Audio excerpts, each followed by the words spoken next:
Hey everyone, welcome back to Horror Trans. My name is Stephanie Bree. I am a transgender woman. I talk about all things horror. And today I'm doing Horror Icons Ghostface from the Scream franchise. Um, Ghostface is like a handful of horror icons that I'm going to do. Another example would be Jigsaw, where it's incredibly complicated because Ghostface is not a person. Ghostface is an image, an idea, if you will, you know? And so, or even a representation, you know? Okay, Kat, you can't get in the video. Everybody say hi to Buddy. He wants to be in the video. Um, every movie, Ghostface is a different person or persons, plural. Um, and they each have their own individual motivations. I've already reviewed the entire Scream franchise, so I'm not going to run through their individual Ghostface killers and their individual motivations. I'm going to only talk about the important ones, which are the originals, Billy Loomis and Stu Macher. The rest of the Ghostface killers are just copycats. So those two are Ghostface. The rest of them are copycats. Just like that guy, that janitor dude or whatever he was in Friday the 13th Part 5 isn't really Jason.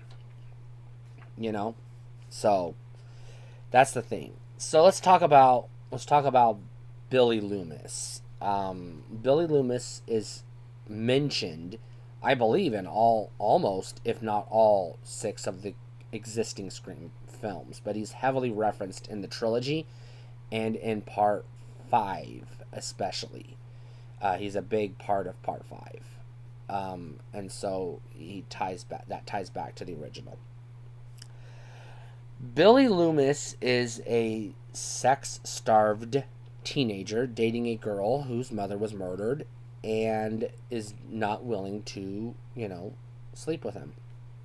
Even though she's not necessarily... they don't say she's a virgin. I think it's more like she's sexually active, but on hiatus, I think is the way they present it in the film.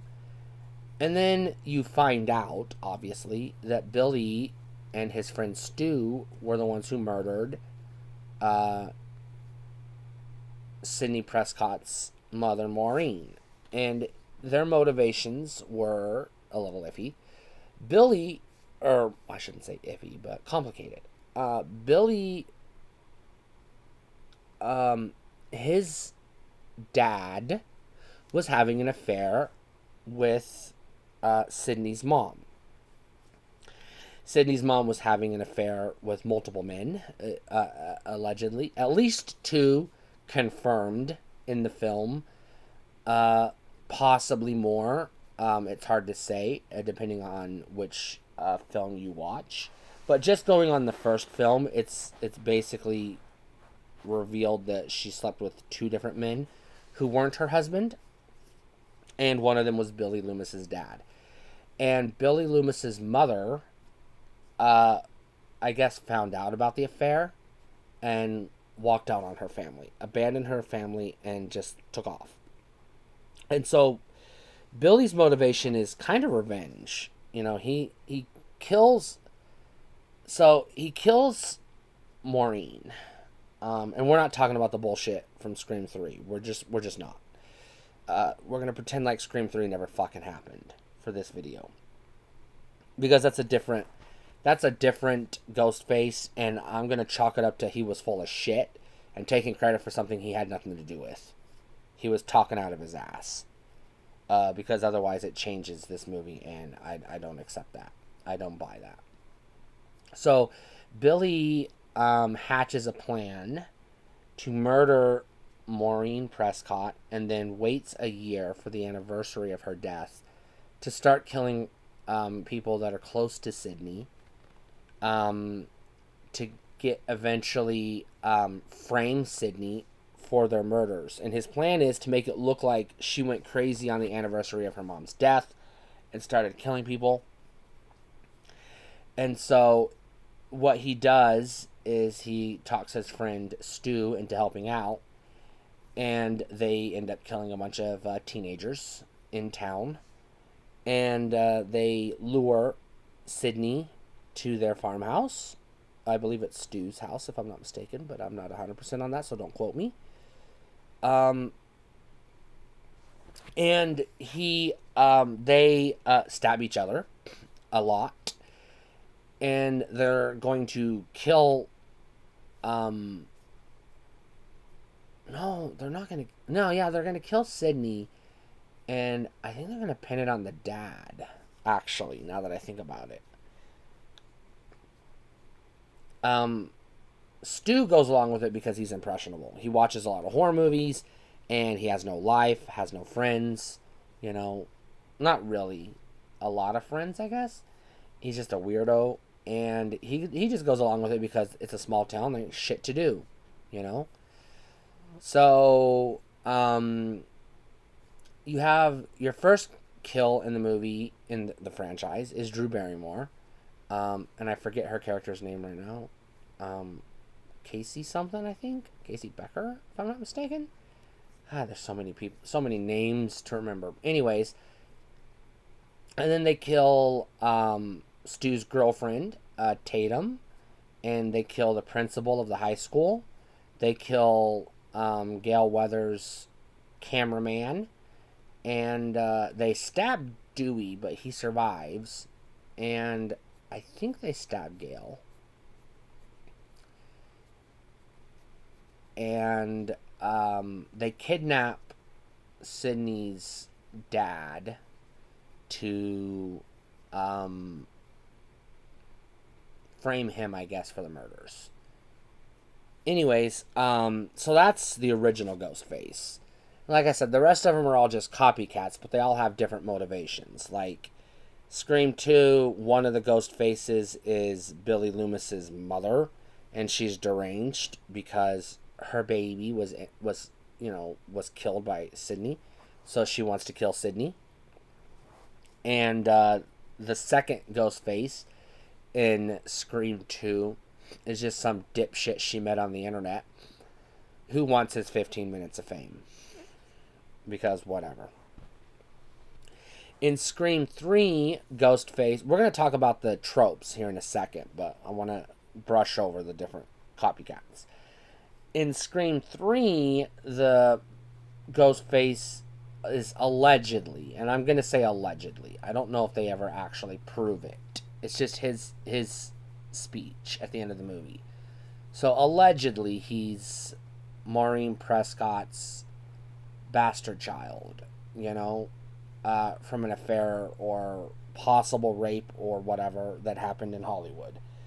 And she has nothing to do with him. And he's trying to kill Sydney, and he wants to make it look like Sydney, I don't know. I don't fucking know. Somehow he's trying to frame Sydney, I guess. Because they're making a movie of her tragic life or something. It doesn't make sense. Scream 3 is the worst of the fucking brand. Well, I don't know if it's the worst. Second worst, I guess. Part 4 is the worst.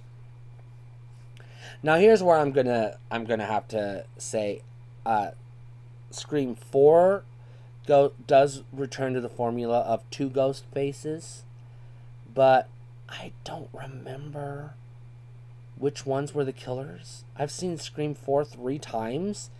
I still can't remember who the killers were or what the fuck their motivation was. Scream 4 fucking blows. Scream 5, the killers are fucking YouTubers. Jesus Christ. I know. Or Instagram influencers or something like that, And they just want followers. And one of them is Sydney Prescott's cousin, I think. And she's just tired of being in Sydney's shadow. So she's also trying to frame Sydney for a bunch of murder. Everybody's trying to frame Sydney. It's weird. It's fucking lame. And her patsy is just going along with it because, he wants to be famous too. And then Scream That was Scream 5. Scream 6 is the family of the boy Ghostface from Scream 5 getting revenge on the girl in Scream 5 who killed their son or brother, depending on which character you're following. And that's Ghostface. That's the individual Ghost Faces. Their motivations are, like I said, fucking flimsy. But, and really ridiculous at times. Ghostface wears a robe, a black robe, and wears a hoodie, and has a mask on, a ghost face mask. That's why he's called Ghostface. And he carries a knife, for the most part. On extremely rare occasions, he will use a gun. He or she, I should say. But I'm saying Ghostface is a he, even though it's more like a it, I guess, or a they, maybe, non-binary, maybe. I don't know. I know we're playing with pronouns now. Eek. Pronouns are scary. People don't like them. Anyways, Ghostface is not trained. None of them are trained killers in any shape or form. So they're clumsy. Ghostface is clumsy. Ghostface has a pattern where he calls people and uses a voice changer to ask them, what's your favorite scary movie? And then they play a game, and it's a fucking stupid guessing game. And then they kill people. The murders get increasingly gruesome and more violent as the franchise goes along. And part of that is because, you know, the franchise has to get more gruesome, but also each Ghostface has to not only top the previous Ghostface that came before them, but also the fictional Ghostfaces that take place in the fictional Stab movies that are the movie within a movie of the Scream franchise. So the in-universe explanation for why the kills get more elaborate is because, well, this Ghostface did this, we have to top this one. You know, we just got to be better than the last one or whatever. Now, the victims of the ghost faces are not really calculated, but they're not entirely arbitrary either. Some of them are just victims of happenstance. Some of them are victims who are just in the circle of the target, which is usually Sidney Prescott. But, you know, in the 5 and 6, it was the new cast, but that's a can of worms I don't want to open right now.